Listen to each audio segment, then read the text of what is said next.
কুমিল্লার বুড়িচংয়ে অস্ত্রের মহড়া, চাঁদাবাজি, জমি দখল থামছেই না। স্থানীয়দের অভিযোগ, প্রতিবাদ করলেই চালানো হয় হামলা, নির্যাতন।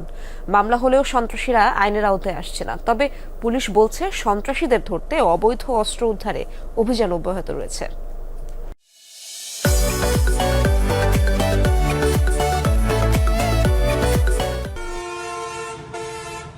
কুমিল্লার বুড়িচংয়ের ময়নামতি এলাকায় গত ১৬ জানুয়ারি পুলিশের সামনে হামলার শিকার হন প্রবাসী সুলতান আহমেদ পরিবারের কয়েকজন সদস্য।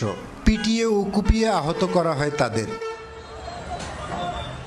এই পরিবারের সদস্য বাংলাদেশি বংশোদ্ভূত ব্রিটিশ নাগরিক হাসনাত হুসাইন গত ৮ ডিসেম্বর বুড়িচংয়ে নিজ গ্রামে বেড়াতে আসেন। ২৯ জানুয়ারি ফিরে যাওয়ার কথা ছিল তার। হামলার শিকার হাসনাত এখনও হাসপাতালে চিকিৎসাধীন। ভুক্তভোগী প্রবাসী পরিবারের অভিযোগ, ময়নামতি এলাকায় তাদের জমি দীর্ঘদিন ধরে দখল করে রেখেছে স্থানীয় যুবলীগ নেতা পরিচয়ধারী মোতাব্বের আহমেদ জনি। আওয়ামী লীগ সরকার পতনের পর সম্প্রতি দেশে আসেন পরিবারটির কয়েক সদস্য। ওই জমিতে ভবন নির্মাণ করতে গেলে বাধা দেয় জনি, চাঁদাও দাবি করা হয়। এর জেরে জনির নেতৃত্বে চালানো হয় হামলা। আমরা এখানে বিল্ডিং এর টিলের কাজ ধরলাম, যে মনে করলাম যে এত বছর আমরা এসব করতে পারি নাই, চাঁদাবাজি, হুমকি, হামলা এসবের ভয় আর আসিও নাই, কাজও করি নাই। সে এসে চাঁদাবাজি চাইছে। আমাদের ২-৩ জনকে একদম সিরিয়াসলি ইনজার্ড করছে আর কি। এবং আসার সময় সে ফায়ারিং করতে করতে আসছে এবং উপস্থিত ছিল এখানে পুলিশের সামনে ছিল।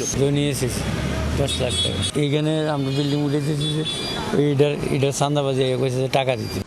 এ ঘটনায় মামলা হলেও গ্রেপ্তার হয়নি কেউ। মামলা তুলে নিতে হুমকি দিচ্ছে আসামিরা।